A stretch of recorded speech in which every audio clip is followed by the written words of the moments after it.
Hey guys, what is up? In this video today, we're going to be talking about if Bungie failed Destiny 2 Beyond Light. Before we get into the video though, if you can drop a like and subscribe, that'd be greatly appreciated. Believe it or not, 93% of the people that are watching this video right now are not subscribed. So if you hit that subscribe button, it greatly supports the channel and you get notifications every single time I upload. And it also helps us hit that 4.5k mark that we're trying to hit. With all that said though, let's get right into the video. So today's topic will be if Bungie failed Beyond Light. So many of you have probably played Beyond Light and got your own opinions on it. I want to hear everyone's thoughts and opinions on Destiny 2's current state and what your thoughts were on Beyond Light. So leave your comment below in the comment section. So my honest thought, the first thing that we're going to be talking about in this video is the loot pool issue. Now a lot of other content creators have addressed this issue and I think that is a major thing in the game right now. A lot of the things that are in Destiny 2 right now are sunset. Now this does seem like a huge deal because the loot pool is extremely small. They did add the 7 Seraph weapons back to the loot pool, which I thought was pretty cool, but those are just recycled weapons. And one major thing is, if you remember, back in Forsaken, we had completely new blues.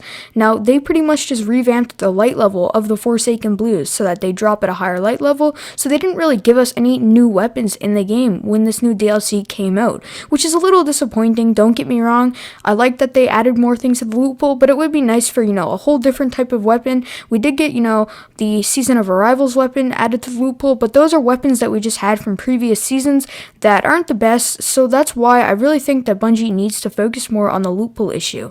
Now, a lot of people have also been addressing the fact of the token issue. They removed True Prophecy from the loot pool, so the loot pool is already extremely small, but they're removing things from the loot pool that are overpowered. So True Prophecy is pretty much like Fell Winters now, a very overpowered thing that you cannot get anymore, which is kind of crazy if you think about it, that they removed a 120 RPM hand cannon from the loot pool of Lord Shaxx, as well as Zavala. So that's kind of crazy considering that a lot of people didn't know that it was that good at the beginning of the season and no one really kept it, and they're subtracting things from the loot pool and not really adding anything new to it. Now let me know your guys' thoughts below what the loot pool issue is and how Bungie could fix it in this DLC. I really hope that next year see that we have more weapons added in, as well as just more armor added to the loot pool, as we didn't really have anything new added in, which kind of sucks for this DLC, but don't get me wrong, I still think Beyond Light was a great DLC. So our next topic we're going to be talking about is the lack of content. Now don't get me wrong, I really like the idea with the new exotics in the lost sectors. That was a great way of making the new exotics obtainable, and it was challenging content, which I really enjoyed doing. Let me know your thoughts below about the lost sectors. I thought they definitely could have been done better, but there was very small content when Beyond Light was released after, and I really think that it was a great campaign. Air Mist, that was a very great campaign. Overall, we had, Stasis at the beginning and, unlocking it. That was a really cool campaign. Bungie did a great job developing that, and I think that was a great job considering they did that all at home because their studio. So, one other thing, though, with the lack of content, we didn't really get much changes to the loot pool because of the vendors, right?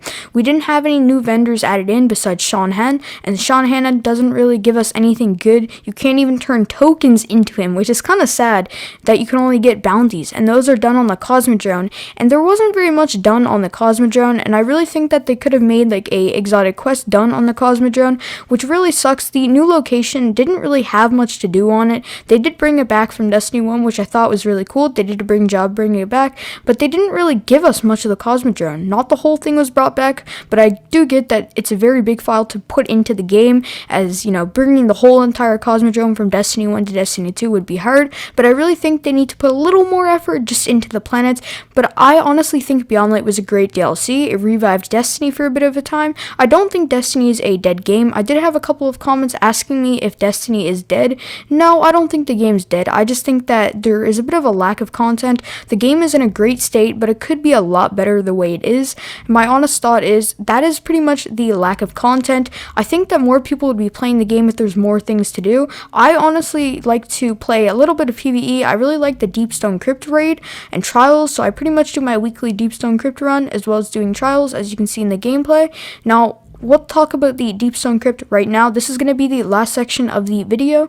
So we're going to be talking about Deepstone Crypt. I honestly thought, considering that Bungie worked on the Deepstone Crypt raid from home out of their studio, they did a great job developing it. The colors, they're super colorful. It sticks out really good. The raid weapons, I don't know about you guys, but they look sick. I just feel like a lot of them aren't the best besides Heritage and the Posterity. Honestly, the Eyes of Tomorrow is okay. It's just a reskin of Gallahorn or the Woodcliff Coil. So that kind of brought me down when I seen that it was just the rocket launcher, pretty much a reskin. But honestly, the spacewalk has to be my favorite part of the raid. The music sounds great, as well as just overall the quality. If you are on a PC or a next gen, it looks fabulous. In this gameplay right now, you're going to see how this raid looks. It looks sick. If you've done this raid, you would know that the spacewalk is probably the best part of the raid, as well as the Atrax 1 encounter. Now, a lot of people don't like that encounter. I think it was very well developed. I kind of like it, to be honest. It's probably the hardest encounter in the raid, but it's also probably the funnest if you know how to do it. Now, I really think that Bungie definitely could have done a better job doing this raid, but it's still I'd give it a solid 9 out of 10. The raid is entertaining. It's not boring. I try not to do it more than once a week because it will get boring and too repetitive if you keep doing it over and over. And that's a major thing. The lack of content is causing more people to play the same thing over and over, which is getting repetitive. People leave the game and then come back when there's new content. So that brings in, will Destiny ever die? No, I honestly don't think Destiny will ever die. Destiny is kind of like Minecraft, you know? It never really dies in the end. It's kind of just always there. People are playing it. I don't think Destiny will ever fail, no matter what. I don't think it's going to end anytime soon. This game still has a good 5 years or so, I'd say, to it. Who knows? Maybe they're going to do, infinite DLCs. Maybe they'll just keep adding things to the game. I really don't think it will die anytime soon. It's a completely great game. It's in a great state. But yeah, there is a chance with the lack of content. The thing about Destiny is people leave when the game gets dry and they come back.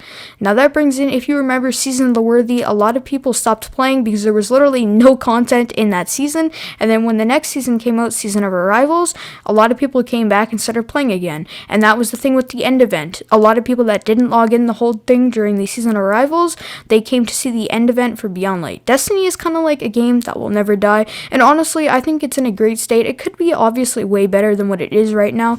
Let me know your guys' thoughts below in the comment section if you agree with what I said in this video. Let's stay positive in the comment section. Let me know your guys' thoughts on DLC and what Bungie could have improved on and how you guys enjoyed it. I honestly would give the DLC a solid 6 out of 10. The only reason why I give it a 6 out of 10 is just because there's not much to do after you finish the campaign besides endgame activities, but the endgame activities are great and they're really enjoyable with the new lost sectors. So I gotta say, this DLC is still very great and I can't wait to see how the Witch Queen is when it comes out. I think that will be a great DLC, as we're going to have Vault the Glass returning. We don't have any confirmation when that DLC will come out, but we do know that Vault the Glass will be returning in Season 14, and next season we have Transmog coming, which is going to be great. I believe it's either Season 14 or this season, and then we also have the 8 ritual weapons returning. Like always though, if you guys enjoyed this video, drop a like, subscribe, peace.